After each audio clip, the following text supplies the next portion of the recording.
Don't just watch your life drag on, give it meaning. Don't just watch your life drag on, give it meaning. Give meaning to your life. The greatest moral deception of all time is for you to think there is still time. That is one of the deceptions of the youth. That is one of the deception of the young people. They think they still have time. They think they still have time at their disposal. Ecclesiastes chapter 12 verse 1 says, remember now thy creator in the days of thy youth, when the evil days come not, nor the year draw nigh, when you shall say, I have no pleasure in them. Remember the creator in the days of thy youth. Remember the creator. Remember the creator. Remember the creator. You don't really have much time. You don't really have much time, sir. You don't really have much time. You don't really time no longer. You don't really have much time. He said, when you hear his voice, harden not your heart, for today is the acceptable time. Am I talking to somebody here? All God gave you is today. All God gave you is today. And you must understand that all God gave you is today. You must make up your mind today. One time Jesus was at the cross, and there was a man on the left, another man on the right.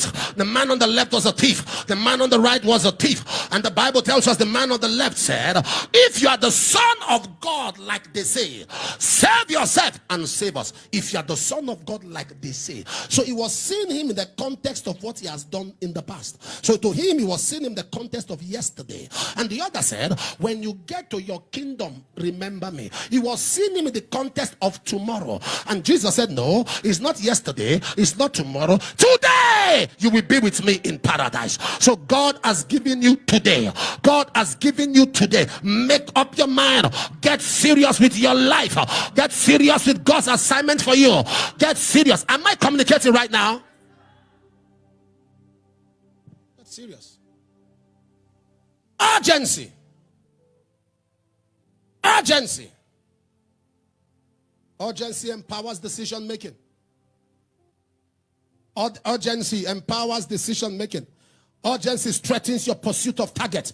There are people today who think they've got so much time. God wants you to do. You see, the whole world. We can see the structures in 6 days. Every day there was a goal. There was a target. Every day there was a pursuit. Am I communicating here? Every day there was a pursuit. I was talking to somebody, we were talking about a crusade we'll be having in Israel in 2029. And he asked me, he said, wait, what year is this? I said, 2025. He said, so this crusade will be held in Jerusalem when? I said, 2029. He said, sorry, are you okay? I said, I'm fine. He said, what about this year? I said, we are out of this year already. What about next year? We are done. What about 2027? We are done. Except the Lord alters the plan. Except the rapture. We already have a goal. A man without a goal lives like a goat. We already have a goal. We already have a goal. You must have targets. Am I speaking to somebody here? So long he was comfortable. Do you know there's nothing that brings legal moral desperation unless a man lives with the consciousness of target.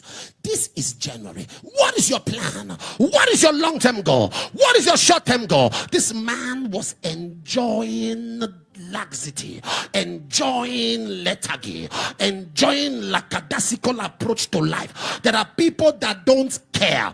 There are people that don't bother. Your ministry is not doing well. You are not worried. You are not married. You are not worried. The business is packing up. You are not worried.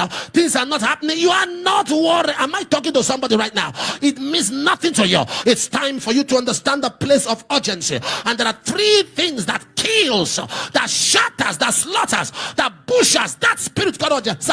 When a man is under a frequency of urgency, he will dare where others dread. Am I talking to someone here? Even if you will go broke, even if you go stranded, even if you will suffer, even if you will go without food, just to walk in the covenant of God's plan for your life, walk in it. Avoid distraction. Joseph refused to be distracted. You can take away my coat, but you can't take away my dream. Take my coat, I keep my dream. You can take away my coat. So long I have my dream, I can get another coat. Am I communicating here? Am I communicating here? Am I communicating here? There are some people that will rise up against you. Please ignore them. Not all battles are necessary. Do you know that Saul ran from Goliath? David killed Goliath, but David ran from Saul. Can I repeat that? Saul ran from Goliath. David killed Goliath, but David ran from Saul. There are battles that are unnecessary. There are injuries that are not worth sustaining. They are not worth. There are people you just have to ignore. On this path you've chosen for your life, on this niche you want to carve, you must make up your mind. Am I communicating? There are people that have hurt you. Let go. Let go. Don't resume hate when you've not exhausted love. And the Bible tells us clearly, you will see distraction, but originally, organically, they are meant to be side attractions. There are people in America who have no business being there. There are people in Bauchi who have no business being in Bauchi. There are people being in the northeast who have no business being in the northeast. There are some others who are in the south who have no business being there. I pray for you. You will walk in the perfect will of God. You will walk in the absolute will of God. You will walk in the perfect will of God. You walk in the absolute will of God. You walk in the perfect will of God. Another enemy of urgency is indiscipline. I want to talk to you, then we'll scatter in 1,000 directions. Indiscipline. The word disciple was coined out from the word discipline. So a disciple is a disciplined Christian.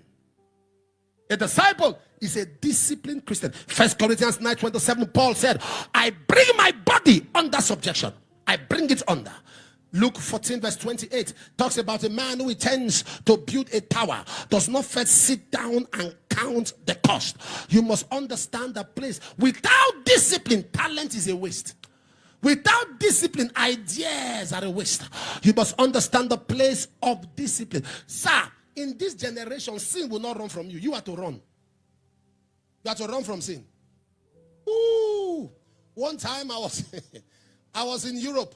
I think it was either Germany or Finland. And it was very hot. It was summer. As I walked out to go to the gym, I turned here, nakedness. I turned here, nakedness. I turned back to the room. I was going to the gym downstairs. I just came out to cross. I turned here.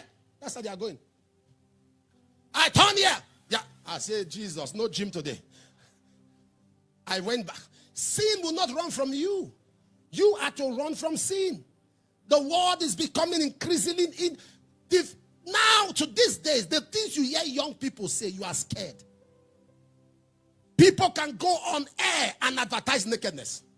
Nothing sells now in Nigeria without a naked woman. I sat down one day and somebody was advertising toothpaste. And she came. I said, what is this now? Do you brush your body? Is it not your teeth you want? Is it not teeth? What? She had the toothpaste and was going like this. Another was advertising a soap and was saying, you know, I said, is this how you bath? Like this. Everything sells. Even in music. There are people today, somebody's releasing an album. There will be 25 naked women. No impact, no sequence, no message. Jaga, jaga, scatter, scatter. And you have 25 naked people around it. The world is increasingly becoming polluted. You must make up your mind to be disciplined.